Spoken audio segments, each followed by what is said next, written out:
मोदी सरकार ने धोखा दे दिया। सीजेपी दोबारा से सड़कों पर उतरेगी। क्या वाकई जेनजी को हल्के में लेना मोदी जी को बहुत भारी पड़ने वाला है? सीजेपी की तरफ से कहा गया है कि मोदी सरकार के जो मंत्री थे, जो हमसे बात कर रहे थे, डायलॉग कर रहे थे, जो लिखित में आश्वासन हमें दिए गए थे और उसके साथ साथ जो पूरे देश के सामने ज्वाइंट प्रेस कॉन्फ्रेंस में जो बातें की गई थी, जो वादे किए गए थे, सरकार अपने वो वादे पूरे नहीं कर रही है। सरकार उन वादों से पीछे हट रही है। लिहाजा अब हम दोबारा से सड़कों पर उतरेंगे। एक समीक्षा बैठक सीजेपी की होने जा रही है। लेकिन एक बात को समझिए आप, 25 तारीख को सीजेपी और सरकार के मंत्रियों के साथ में एक ज्वाइंट प्रेस कॉन्फ्रेंस हुई थी 25 जुलाई को, और 25 जुलाई से और कल 25 अगस्त 24 घंटे के बाद में पूरा एक महीना हो जाएगा।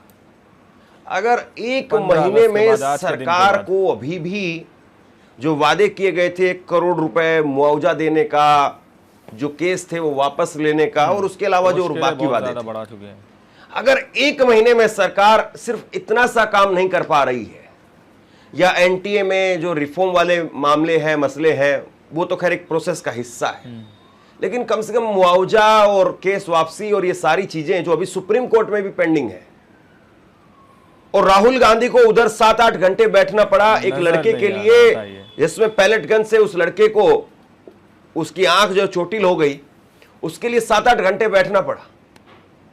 तो क्या वाकई सरकार की नीयत ही नहीं है? सरकार चाहती नहीं है कि ये जो वादे हमने किए थे वो वादे पूरे किए जाएं? अब सीजेपी क्या कह रही है और सरकार क्या करेगी, इस पर हम विस्तार से बात करेंगे। लेकिन उससे पहले एक बात हमेशा गांठ मार करके पर्ची में लिख करके अपनी जेब में रखिए, और वो बात यह है कि सरकारें बहुत मोटी चमड़ी की होती है। भाजपा की सरकार हो, कांग्रेस की सरकार हो, जेएमएम की सरकार हो, या किसी और की सरकार, गृह मंत्री अमित शाह जो कहती है वो कर दे, ऐसा हमेशा मुमकिन नहीं है।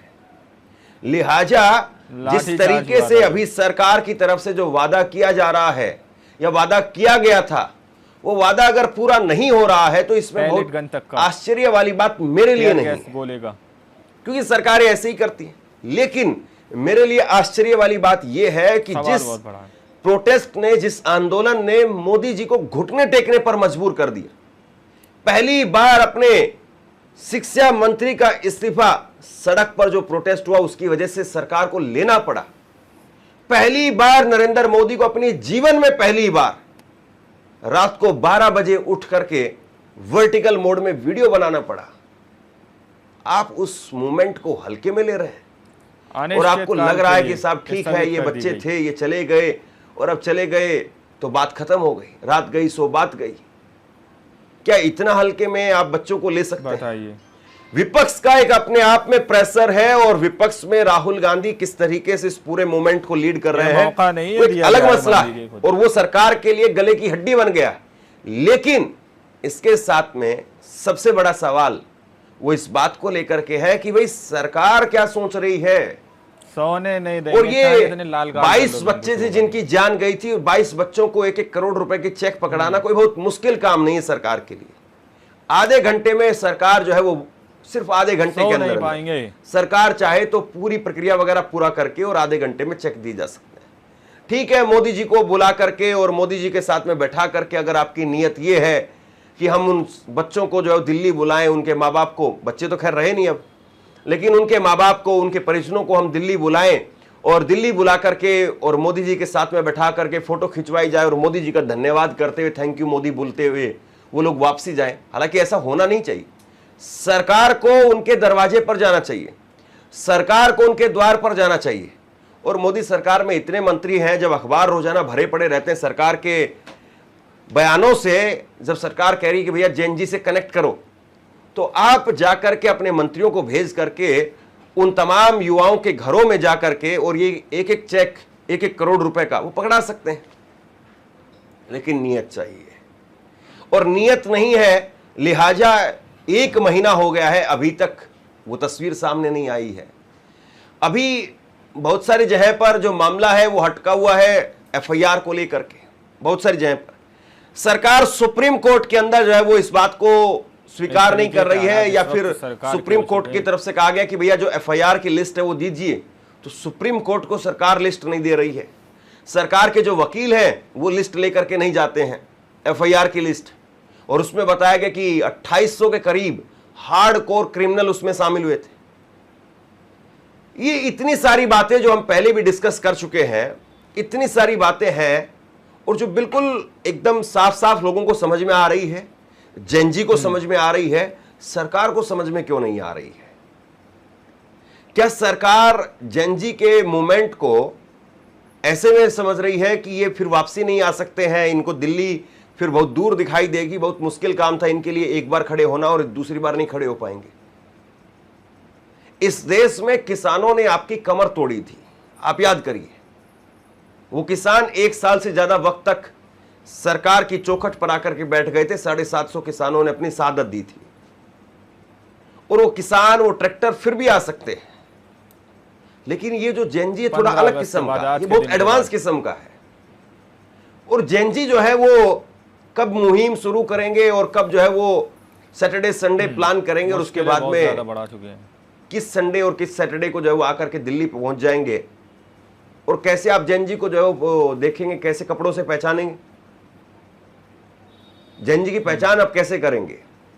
क्योंकि किसानों में तो आप धोती कुर्ते से पहचान कर रहे थे, कपड़ों से पहचान कर रहे थे, रेलवे स्टेशन पर गिरफ्तारी हो रही थी, बसों में से उतारा जा रहा था, बसों में से गिरफ्तार किया जा रहा था, और किसान नेताओं को, संगठनों को गिरफ्तार किया जा रहा था, लेकिन इसका कोई चेहरा ही नहीं है। ठीक है, आप सीजेपी को गिरफ्तार कर सकते हैं, आप सीजेपी के जो पदाधिकारी उनको गिरफ्तार कर सकते हैं, उनको रोक सकते हैं, उनके ऊपर बैन लगा सकते हैं और 4 चीजें कर सकते हैं। लेकिन इस प्रोटेस्ट में क्या सीजेपी की वजह से प्रोटेस्ट हुआ? सीजेपी थी उस प्रोटेस्ट में बड़ा पार्ट, जवाब नहीं दिया गया, लेकिन अकेले सीजेपी ने सब कुछ कर दिया, ये ठीक नहीं है।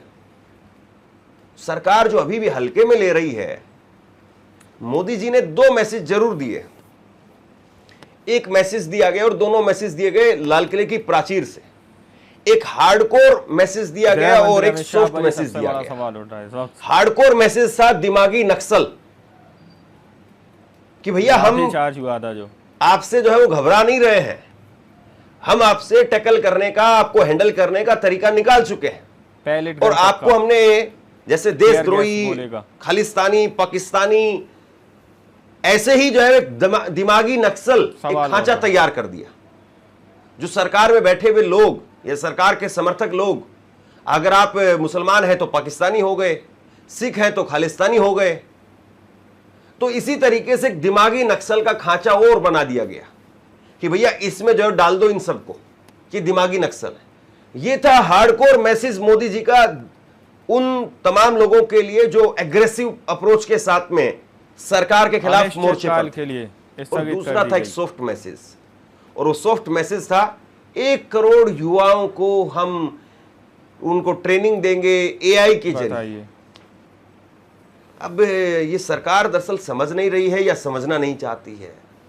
ये मौका नहीं भाई, या तो आप जो है वो एआई को सरकारी स्कूलों के लिए फ्री कर दीजिए, और उसमें जो है वो एआई कैसे यूज करना है, किस तरीके से काम करेगा, इसके लिए आपको अलग से कहीं ट्रेनिंग स्थल पर बच्चों को बुला करके समोसा खिलाने की जरूरत नहीं है। आप फ्री कर दीजिए, और उसके साथ साथ सरकार जो बेस्ट एजुकेटर हैं उनकी वीडियोस एआई कैसे यूज करें, कैसे उसके टूल है, किस तरीके से उसमें है, उनके 10-12 जो है वीडियोस पर्टिकुलर एक कोर्स बना करके और फ्री ऑफ कॉस्ट वो भी प्रोवाइड कर दें। अगर आपकी नीयत सही है तो आप ये कर दीजिए। और इसके लिए ऐसा नहीं कि आपको कोई हरी झंडी दिखा करके रेल को आगे बढ़ाना है, तब जाकर के स्टूडेंट उसमें बैठेंगे, क्लासरूम में आएंगे, तब जाकर के सीखेंगे।